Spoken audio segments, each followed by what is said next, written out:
બપાડા ગામની જય જની વિદ્યા સંકુલ શાળામાં અસંભવને સંભવ બનાવીએ વિષય અંતર્ગત 2 દિવસીય ભવ્ય કેમ્પનું આયોજન કરવામાં આવ્યું હતું। પ્રથમ દિવસે તળાજાના લોકપ્રિય લોક સાહિત્યકાર રમણીકભાઈ દાંધલિયા ઉપસ્થિત રહ્યા હતા અને તેમણે બાળકોને શૌર્ય, સાહસ અને મહાન પાત્રોના પ્રેરક પ્રસંગ દ્વારા જીવનમાં નિડરતા અને આત્મવિશ્વાસના મૂલ્યો શીખવ્યા હતા। આ ઉપરાંત શાળાના માર્ગદર્શક ડીજે કોરડિયા સાહેબે હનુમાનજી અને સ્વામી વિવેકાનંદના પ્રસંગો દ્વારા બાળકોને અસંભવ કશું જ નથી તેવી પ્રેરણાદાયી સંદેશ આપ્યો હતો। આ ઉપરાંત બીજા દિવસે શાળામાં ક્લાસ 2 અધિકારી અને લોકપ્રિય શિક્ષણવિદ વિશાલભાઈ રાજ્યગુરુ ઉપસ્થિત રહ્યા હતા।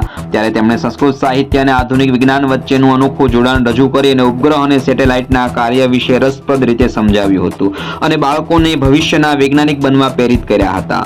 ત્યારબાદ કેમ્પ દરમિયાન વિદ્યાર્થીઓ માટે વિદ્યાર્થીની શૈક્ષણિક પ્રવૃત્તિઓ અને રમતોનું આયોજન કરવામાં આવ્યું હતું, જેમાં બાળકોની પ્રતિભા ખીલી ઉઠે અને દરેક રમતમાં શ્રેષ્ઠ પ્રદર્શન કરનાર વિદ્યાર્થીઓને ઇનામ અને પ્રમાણપત્ર આપીને પ્રોત્સાહિત કરવામાં આવ્યા હતા।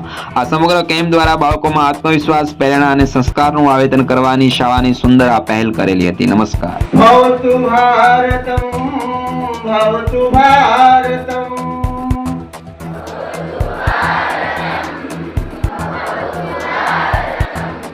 બધી રીતે ચલાવી અને ત્યાં આગળ વિવેકાનંદ જ્યારે 1893 અમેરિકાને સાચા ધર્મનું જ્ઞાન કરાવ્યા હતા પોતાના સમર્પણથી, ત્યારે એમની એક પરીક્ષા આવે। જ્યારે જીવનમાં તમે આગળ વધશો ત્યારે તમારે પરીક્ષા પણ દેવી પડશે।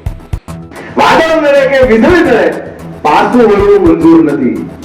પગ પડશે, પવન પડશે અને ખુલ્લું ગગન પડશે। સૂરજ પણ જોવે છે રાહ તારી, માત્ર ચાંદ તારી મંજિલ નથી।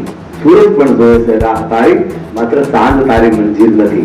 શરદ ગાંધીના આ શબ્દો એટલે કવિ રસિક શણગાર એમ કે નથી કેવી રસિક શણગારની વાતો, પુરાણી પોથીઓ ખોલી પ્રભુ અવતારની વાતો, નથી કેવી શ્રીમંતોના સુખી સંસારની વાતો, કારણ કે જમાનો માગે છે આજ સબળ શિક્ષણ અને સંસ્કારની વાતો।